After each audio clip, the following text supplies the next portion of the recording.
رومی صاحب فرماتے ہیں تو سفر کرتا چلا جا.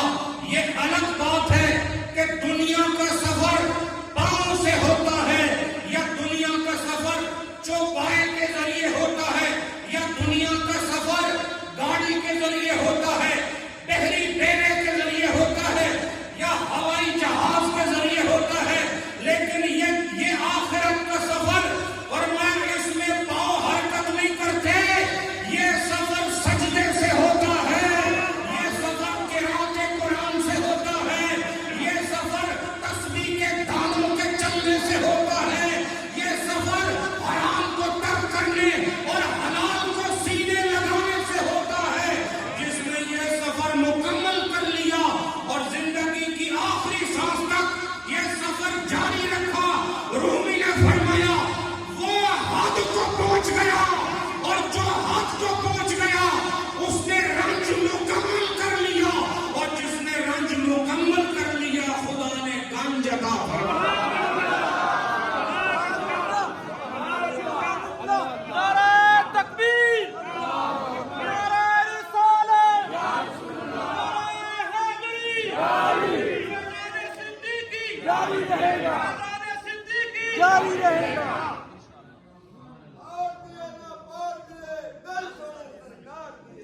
سبحان سبحان اللہ. اب یہ جو میں نے آپ کو باتیں کی ہیں اس سے پتہ چلا مومن 2 مہینے کا نہیں ہوتا جی حلال اور حرام کے احکام وہ 5 سال کے نہیں ہوتے, بے شک. یہ دور کا سفر ہے, سبحان اللہ. یہ موت تک تم نے اس کو چلانا ہے. بے شک. اپنی زندگی کی آخری گھڑی تک تم نے نمازی بن کے رہنا. سبحان اللہ. خوش قسمت ہے وہ آدمی بے شک. کہ جب اس کی موت آ رہی ہو اس سے پچھلی نماز اس نے ادا کی. سبحان اللہ. سبحان اللہ. خوش قسمت ہے وہ آدمی بے شک. کہ جس نے موت کو گلے لگانا ہے اور اس کو جو اپنے شیخ نے وظائف دیے تھے وہ اس نے مکمل کیے. سبحان اللہ. حضرات پتہ چلا کہ دور کا سفر ہے اور دور کے سفر کے لیے سونے کی نہیں بلکہ جاگنے کی ضرورت ہے. سبحان اللہ. کس کی ضرورت ہے؟ جاگنے کی ضرورت. اب رومی صاحب کیا فرماتے ہیں؟ ہر کے جدے کرد او حد رسد. سبحان اللہ. سمجھے کہ نہیں؟ ہر کے جدے کرد او حد رسد نہیں بلکہ رسید. رسد نہیں بلکہ رسید. اور فرماتے ہیں ہر کے رنجے دید گنجے شد پدید. وہی جو میں نے آپ کو پوری تقریر سنائی ہے نا, اس تقریر کے جتنے بھی خاموش ہو جاؤ, یہ بچوں پر کنٹرول کرو. جو میں نے آپ کے سامنے نکات ابھی پیش کیے ہیں وہ ان دونوں مصروں کے اندر سب کچھ موجود ہے. تو فرماتے ہیں کہ اپنے آپ کو مسافر بنا کے رکھو. سبحان اللہ. سبحان اپنے آپ اللہ. کو مسافر بنا کے رکھو. اور سفر نیند کے ذریعے نہیں ہوتا, سفر بیداری کے ذریعے ہوتا. ہر کے جتنے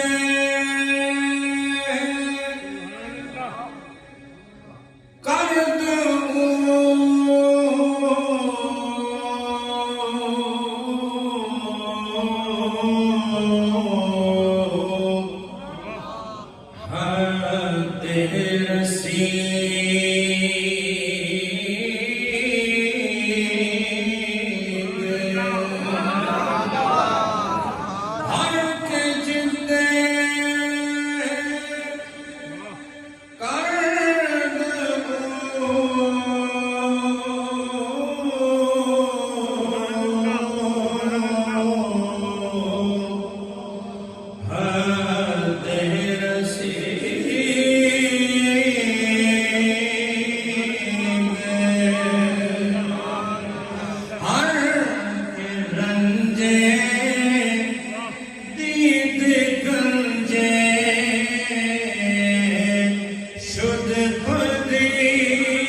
اب جا کے بات فرمائیں، تھکے تو نہیں آپ؟ نہیں بالکل نہیں. میں جتنا سفر کر کے آ رہا ہوں نا آپ کے پاس، اس کے بعد اگر میں آپ کے سامنے بیٹھ کے بات کر رہا ہوں اور میرے چہرے سے اگر نہیں لگتا کہ میں تھکا ہوا ہوں، تو پھر اگر آپ اس سارے سفر کے بغیر تھکے ہوئے تو پھر تھکنا بنتا ہے آپ کا. بولو جی، کیونکہ نزاکت بھی تو ہماری ایک بڑی شان ہے. ماشاءاللہ. جی حضرات، مسجد پہ بیٹھ کے مریدوں سے ملنا، تعویذ دے دینا، دم کر کے نظر نیاز لے لینا، یہ بڑے پرانے قسم کے طریقے ہو گئے. بے شک. اب انقلاب کی ضرورت ہے. سبحان اللہ. اور جس آستانے کا پیر جاگ جائے اس کے مرید بھی جاگ جائے. میں قسم سے کہتا ہوں، یہ تقریریں میں قسم اٹھانے کی ضرورت نہیں ہوتی، لیکن یہ مسئلہ ضروری ہے کہ جس دن ہمارے پیر صاحبان انسان بن گئے تو آپ اور ہم میں سے جو ان کے فالوورز ہیں، ان کے پیچھے چلنے والے ہیں، یہ بھی فخر سے کہہ سکیں گے کہ ہم بھی انسان بن گئے. سبحان اللہ. کیونکہ پیر صاحب کی بات کو علامہ صاحب آپ کو قرآن کی آیتیں سنائیں، آپ کو کہ دکان ہی نہیں آپ کا دماغ چھوڑتی، حدیث سنائیں، آپ کو پتہ کوئی نہیں ہوتا، تو پیر صاحب آپ سے کہیں کہ یہ بات کرو، اوہ توبہ توبہ، پیر صاحب میں فرما دیتا ہوں خیر نہیں. تو جو آپ کو علامہ صاحب نے خدا کا کلام سنایا وہ بڑے پاسے گئے نہیں سمجھے. جی تو یہ تو معیار ہے کہ اللہ کا کلام سنایا جائے آپ کو پتہ ہی نہیں ہوتا، نبی کی حدیث سنائی جائے آپ کو پتہ نہیں، اور پیر صاحب کہہ دیں. تو میں اس لیے کہہ رہا ہوں اے پیرو، اگر خدا تعالیٰ نے تمہیں یہ پذیرائی دے ہی دی ہے کہ لوگ تمہاری سنتے ہیں، تو ایسی باتیں کیوں نہیں سناتے کہ جن سے اس کی دنیا بھی بن جائے آخرت بھی. تمہیں تو شکر کرنا چاہیے، لوگ تمہاری بات بے دھڑک سن لیتے ہیں. بے شک. تمہیں اللہ کے حضور سر بسجود رہنا چاہیے کہ تم بلا دلیل بات کرتے ہو اور لوگ تمہاری باتوں پر ایمان لے آتے ہیں، انہیں قبول کر لیتے ہیں. ارے تیرے لیے تو جنت جانا بڑا آسان ہے کہ اللہ نے تجھے قبولیت کا یہ فخر دیا ہوا ہے کہ لوگ تیری بات بغیر دلیل کے مان لیتے ہیں. تو یہ بے دلیل جن کو اللہ پاک نے یہ مقام دیا کہ لوگ ان کی بات سنتے ہیں، کاش کہ ان کے دل میں میرے نبی کا قرآن آ جائے، کاش ان کے دل میں میرے نبی کا فرمان آ جائے، کاش ان کے مزاج میں میرے نبی کی لائی ہوئی شریعت آ جائے. تو ایسا پیر جس آستانے کی مسند پر بیٹھا ہو، یاد رکھو وہ آستانہ نہیں، وہ مدینہ پاک کے دربار کی ایک شاخ بن جائے.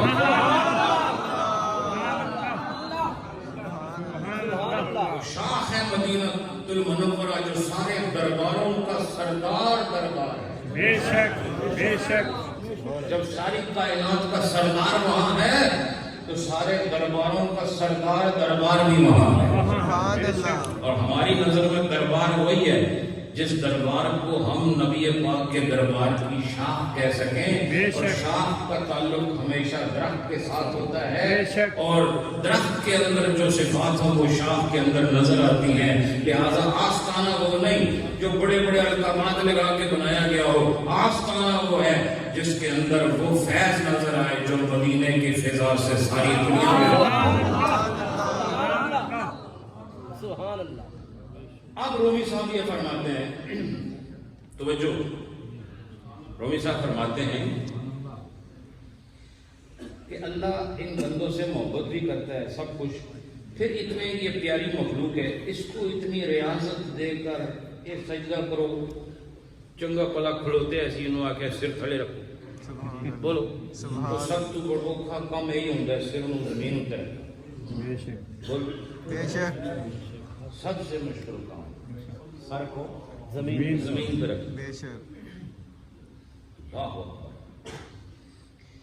تو رومی صاحب فرماتے ہیں سر کو زمین پہ رکھانا، سر کو جھکوانا، پھر تن کو بالکل الف کی طرح سیدھا کھڑا کرا دینا. ہاں بولو نا. سبحان اللہ. پھر اسے خاص ہیئت میں بٹھا کر اتحیات پڑھانا. بولو بے شک. سبحان اللہ. یعنی کہ تو چوکڑ مار کے بیٹھ جائے، ایک خاص شکل میں بیٹھنا ہے. کیوں؟ اس وقت تم اپنے لیے نہیں بیٹھے، خدا کے لیے. سبحان اللہ. سبحان اللہ. اپنے لیے کھڑے ہوتے جیسے مرضی کھڑے ہو، لیکن خدا خدا کے لیے کھڑے ہونا ہے تو ایسے کھڑے ہونا ہے جیسے خدا نے پسند فرمایا. یہ جسم کی ریاضت ہے. اور آپ میں آپ کو بتاتا ہوں کہ انگریزی زبان میں ریاضت کو علامہ صاحب ایکسرسائز جی کیا کہتے ہیں؟ ایکسرسائز. ہاں، مجھے الحمدللہ انگریزی پر عبور ہے اور وہاں اسی طرح جیسے آپ کے ساتھ اردو بولتا ہوں ان کے ساتھ اسی زبان میں بات کرتا ہوں. اس کو کیا کہتے ہیں؟ ریاضت کو ایکسرسائز. ایکسرسائز. کیا کہتے ہیں؟ ایکسرسائز. ہاں. اور ایکسرسائز آپ کی زبان میں اسے ورزش کہتے ہیں. جی بولو. ورزش. ورزش کہتے ہیں. اور لیکن اس کا ایکسرسائز کا جو صحیح ترجمہ ہے نا، ایسا ترجمہ جو یوں سمجھ لو کہ خوبصورت ترجمہ ہے اور لفظ کے اندر وزن بھی ہے، وہ ریاضت ہے. بے شک ریاضت. کیا ہے بولو؟ ریاضت. ریاضت. تو اب ایکسرسائز میں کیا ہوتا ہے؟ آپ نے دیکھا ہوگا یہ جو ورزشیں کراتے ہیں الٹی سیدھی چھلانگیں مرواتے ہیں. جتنے پٹھے کام ہیں سب کرا دیتے ہیں. نہیں سمجھے؟ اور پھر جو لوگ وہ ایکسرسائز کر رہے ہوتے ہیں سانس پھولا ہوا، پسینہ نکلا ہوا، نہیں سمجھے؟ دوڑے لگوا رہے ہیں. لیکن آخر میں فائدہ کس کا ہوا؟ رومی صاحب فرماتے ہیں اس کے ساتھ میں تقابل کر رہا ہوں. وہ کہتے ہیں وہ ریاضت جسمانی کراتے ہیں، جسم کو ریاضت کراتے ہیں علامہ صاحب جسم کے لیے. بولو سبحان اللہ. جسم کو ریاضت کراتے ہیں تاکہ جسم ٹھیک ہو جائے، اور جسم کو ٹھیک کرنے کے لیے جسم ہی کو ہلا رہے ہیں. رومی صاحب نے فرمایا خدا بھی ریاضت کرا رہا ہے، اللہ بھی ریاضت کرا رہا ہے، اور انہیں کرا رہا ہے جو الذین آمنوا کے خطاب سے مشرف ہو گئے. پتہ چلا اپنوں سے ریاضت کرا رہا ہے، لیکن دنیا والا وہ جب ریاضت کراتا ہے وہ جسم سے جسم کو فائدہ دیتا ہے. اور رومی صاحب نے فرمایا اللہ جسم سے ریاضت کرا کے اور روح کو فائدہ.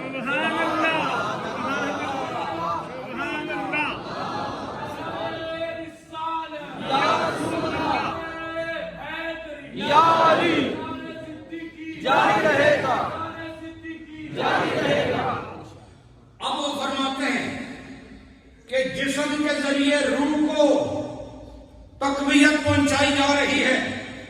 اور دیکھو اس کی دلیل کیا ہے؟ اللہ نے فرمایا الا بذکر اللہ تطمئن القلوب. بولو اللہ بذکر اللہ الا خبردار. کلمہ تنبیہ ہے، خبردار. تنبیہ کیوں؟ یہ تو خوشخبری ہے، تو خوشخبری کے اندر تنبیہ کلمے کے استعمال. کلمہ تنبیہ ہے نا جی، ہوشیار ہو جاؤ. سمجھے کہ نہیں؟ کیوں؟ خوشخبری کے وقت فرمایا اس لیے کہ جو آگے خوشخبری دی جا رہی ہے وہ جو فیض ہے، وہ جو شرف ہے، وہ جو نعمت ہے، خبردار اس لیے کہا کہ وہ ادھر ادھر سے نہیں ملے گی، جس میں ہم نے رکھی ہے اسی میں. بولو سبحان اللہ. بھئی آپ کے 10 بکسے ہیں تو 10 بکسوں میں جس میں آپ نے پیسے رکھے ہیں اسی میں ملیں گے نا. بے شک. یہ میں مثالیں اس لیے دے رہا ہوں کہ یہ ذرا آسان مثالیں ہیں. نہیں سمجھے؟ بے شک. بولو نا. 10 بکسے ہیں تو وہ آپ نے ترتیب سے رکھا. آپ کو پتا ہے اس میں سے کس بکسے میں نے پیسے رکھے ہیں اور کون سے بکسے میں میلے کپڑے رکھے ہیں، کس بکسے میں کتابیں پڑھی ہیں. بولو ایسا ہی ہے. تو بولو جس بکسے میں آپ نے پیسے رکھے ہیں وہ کسی اور بکسے سے نکل سکتے ہیں؟ نہیں. تو اللہ بھی گویا اعلیٰ کہہ رہا ہے. سبحان اللہ. دلوں کا سکون ڈھونڈتے ہو وہ نہ دکان میں ہے، نہ مکان میں ہے، نہ سمندروں کی لہروں پر ہے، نہ ہواؤں کے ہوش پر ہے، نہ پہاڑوں کی چوٹیوں پر ہے، نہ ستاروں کی جھلملاہٹ میں ہے، نہ سورج کی کرنوں میں ہے، نہ چاند کی چاندنی میں ہے.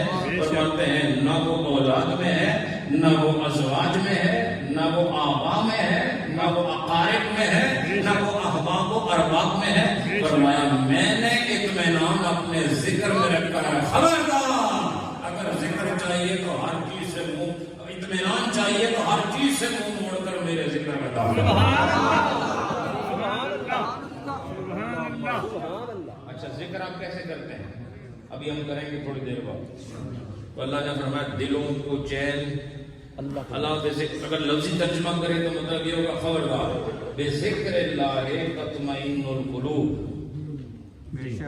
ٹھیک ہے، اس کا مفہوم یہ بنتا ہے اللہ کے ذکر سے دل چین حاصل کرتے ہیں یا دل مطمئن ہوتے ہیں، یہ اصل ترجمہ ہے۔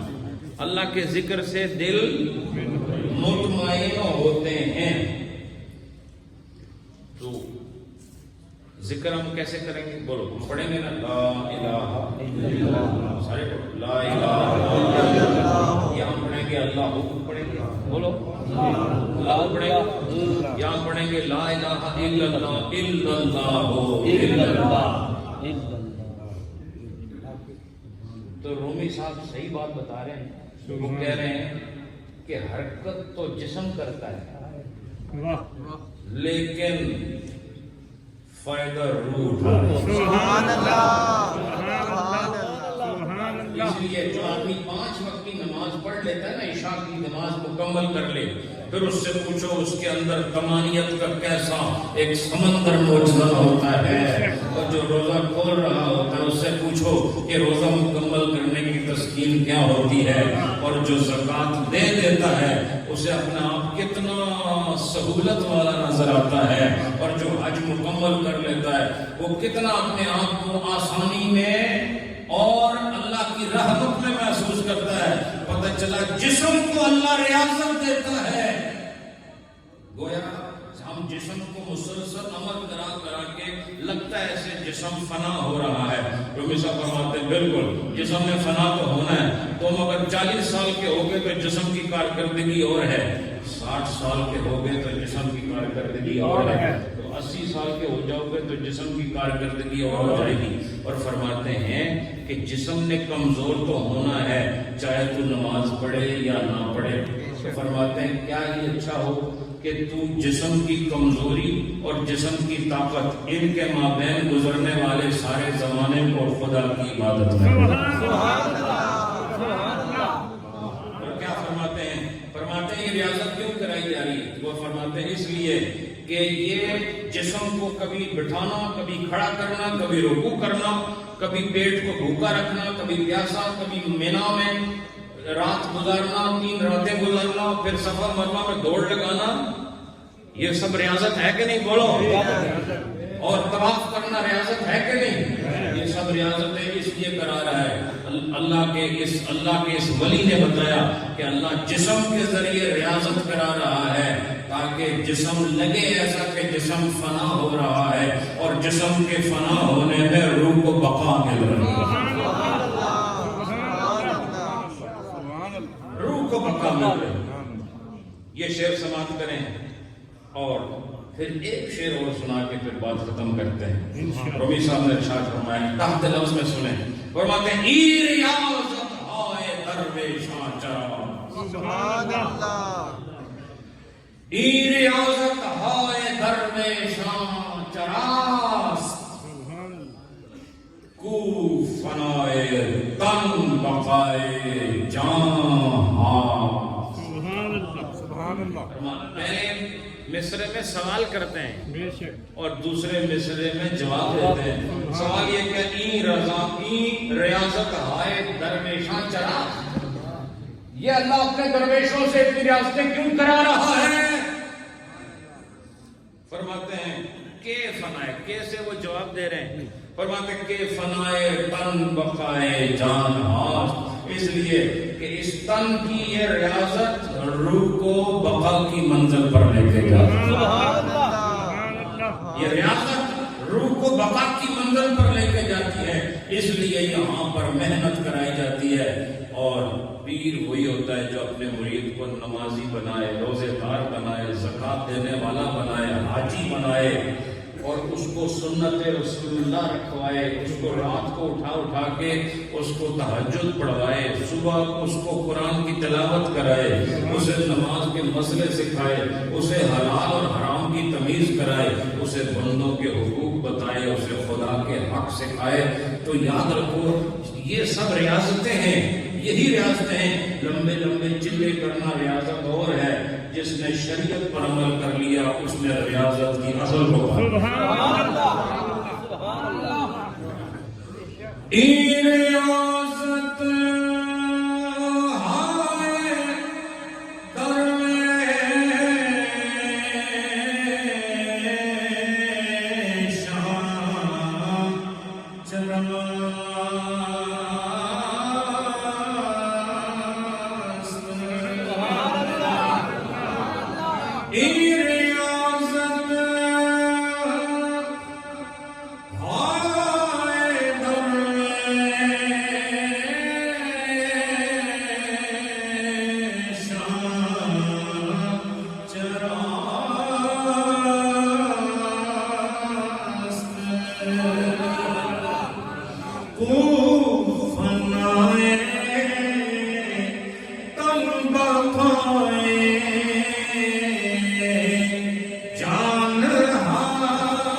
کی ہے، اپنے اپنے شان کی ریاضت ہے۔ ارے میری تمہاری ریاضت تو بہت معمولی ہے، اللہ نے اب سب سے زیادہ ریاضت اگر کسی کو دی ہے تو اپنے محبوب بندوں میں سے نبیوں اور رسولوں کا سب سے زیادہ ریاضت ان کے حوالے کی ہے، حتیٰ کہ ان کے جسموں کو آروں سے چیر دیا گیا، حتیٰ کہ نبیوں کے قتل کر دیے گئے، انبیاء بنی اسرائیل کو قتل کر دیا گیا، یہاں تک کہ حضرت عیسیٰ علیہ السلام کو سولی پر چڑھانے کی ناکام کوشش کی گئی۔ حضرات میرے نبی نے طائف میں کس طرح پتھر کھائے، اور احد کی گھاٹی میں بتاؤ نبی پاک علیہ السلام کے دندان مبارک کیسے شہید ہوئے۔ حضرات یہ ساری ریاضتیں اللہ پاک اپنے پاک بندوں کو عطا فرمائے۔ اس لیے جو امتحان میں ہو سمجھو خدا کے زیادہ قریب ہے۔ ہر وقت دانت نکالتا ہے، 10 روٹیاں کھا جاتا ہے روزانہ، خراٹے اس کے اتنے ہوتے ہیں کہ محلے والے سارے اعوذ باللہ پڑھتے رہتے ساری رات۔ حضرات یہ بھی کوئی انسان ہے۔ یاد رکھو جس آدمی کو دکھ پہنچے ہوئے ہیں، جس کا دل جلا ہوا ہے، جس آدمی کی آنکھوں سے آنسو روا ہے، جس آدمی کو ایک وقت کی ملتی ہے دوسرے وقت کی نہیں ملتی، اور جس آدمی کے کپڑے پھٹے ہوئے، سمجھ لو کہ خدا اس سے محبت کرتا ہے۔ یہ پیوند لگا لباس پہننا بڑے بڑوں کا کام ہوتا ہے، یہ عام جیسے نکموں کا کام نہیں ہے۔ یاد رکھو یہ پیوند لگا لباس اور پھٹی ہوئی جوتی کو پھر اپنے ہاتھوں سے سی کے پھر پہن لینا، خدا نے یہ وصف محمد رسول اللہ کو، یہ ہم تنے آسانی والوں کے یہ مقام نہیں۔ ارے جو لیٹے اور کھجور کے پتوں سے بنی ہوئی چٹائی پر اور بنی ہوئی چٹائی پر جو سو رہا ہے، اور جب وہ اٹھے اس کے تن پر اس چٹائی کے نشانات سخت ہو گئے ہوں، ایسی پشت اگر کائنات نے دیکھی ہے تو آمنہ کے لال کی پشت۔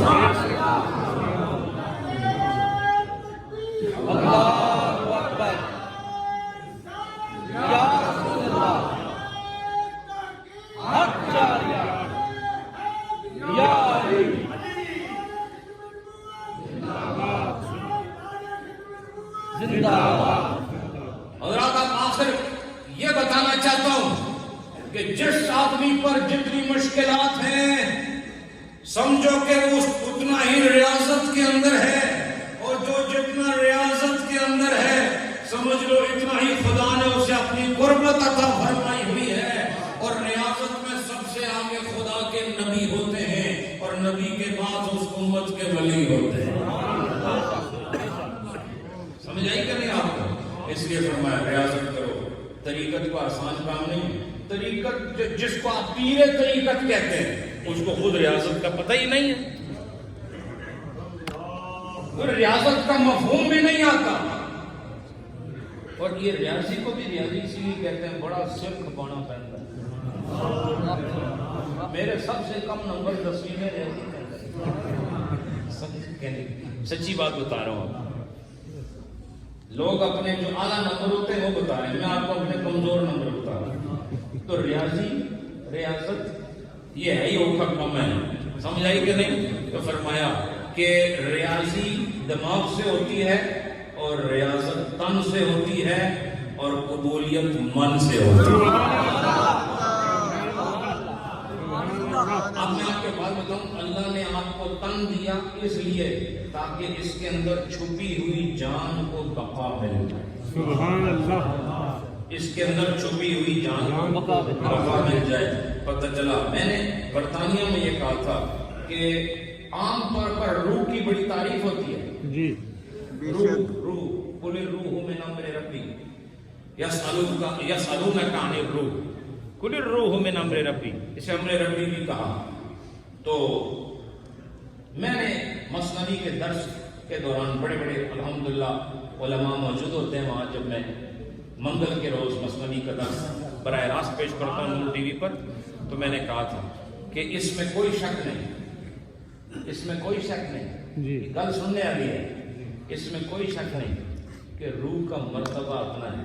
بے شک بولو بے شک کیونکہ روح کا اتنا بڑا مرتبہ ہے، اتنا بڑا مرتبہ ہے کہ جب اسے مٹی کے پتلے میں داخل کیا تو وہ پتلا نہ رہا، وہ انسان سبحان اللہ سبحان اللہ۔